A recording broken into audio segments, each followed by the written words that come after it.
जय श्री कृष्णा। राधे राधे। माघ मास की कथा अध्याय 8। यमदूत कहने लगा कि तुमने बड़ी सुंदर वार्ता पूछी है।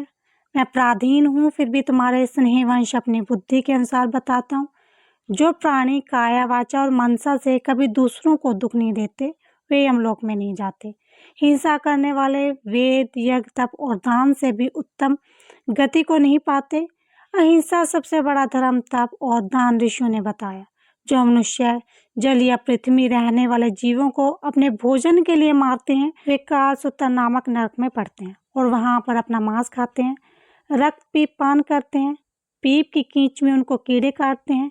हिंसक, जन्मांध, काने, कुबड़, लंगड़े, लूले, दरिद्र और अंगहीन होते हैं। इस कारण इस लोक तथा परलोक में सुख की इच्छा करने वाले को काया वाचा और मन से दूसरों का विद्रोह नहीं करना चाहिए। जो हिंसा नहीं करते उनको किसी प्रकार का भय नहीं होता। जिस तरह सीधी और टेढ़ी दोनों प्रकार की बहने वाली नदियां समुद्र में मिल जाती हैं, वैसे ही सब धर्म हिंसा में प्रवेश कर जाते हैं। ब्रह्मचारी, गृहस्थ, वानप्रस्थी और यति सभी अपने अपने धर्म का पालन करते और जितेंद्रिय रहने से ब्रह्मलोक को प्राप्त रहते हैं। जो जलाशय आदि नहीं बनाते और सदैव पांचों यज्ञ करते हैं, वे यमपुरी में नहीं जाते। जो इंद्रियों के विषभूत नहीं है, वे वेदवादी और नियत ही अग्नि अर्थात हवन आदि का पूजन करते हैं।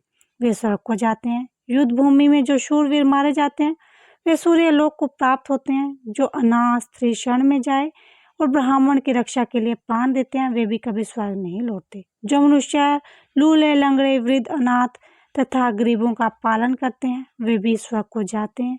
जो मनुष्य गांवों के लिए पानी अवश्य करते हैं, कुएं, तालाब और बावड़े बनवाते हैं, सदैव स्वर्ग में निवास करते हैं।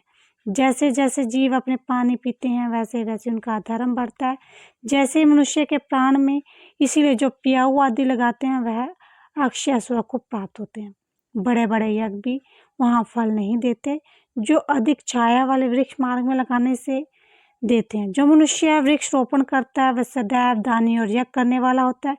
जो अच्छे फल और अच्छी छाया वाले मार्ग में वृक्षों को काटता है, वो नरकगामी होता है। तुलसी का पौधा लगाना सब पापों को छूट जाता है। जिस घर में तुलसी वन है, वो घर तीर्थ के समान है और घर में कभी यमदूत नहीं आते। तुलसी की सुगंध से पितरों का चित्त आनंदित हो जाता है और वे सदैव विमान में बैठकर विष्णुलोक को जाते हैं। नर्मदा नदी का दर्शन, गंगा स्नान, तुलसी दल का स्पर्श, ये सब बराबर बराबर फल देते हैं। एक हर एक एकादशी को ब्रह्मा भी तुलसी का पूजन करते हैं। रतन, सोना, फूल, मोती की माला के दान का इतना पुण्य नहीं जितना तुलसी की माला के दान का। जो फल आम के 1000 और पीपल के 100 वृक्ष लगाने से होता है, वही तुलसी के एक पौधे लगाने से होता है। पुष्कर आदि तीर्थ, गंगा नदी, वासुदेव आदि देवता सब ही तुलसी में वास करते हैं।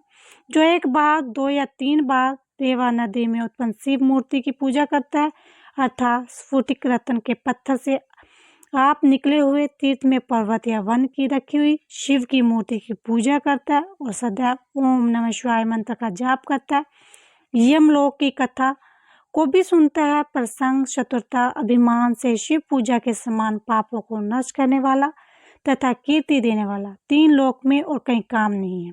जो शिवालय स्थापित करते हैं, वे शिवलोक में जाते हैं। ब्रह्मा, विष्णु, शिव का मंदिर बनाकर मनुष्य वैकुंठवासी होते हैं।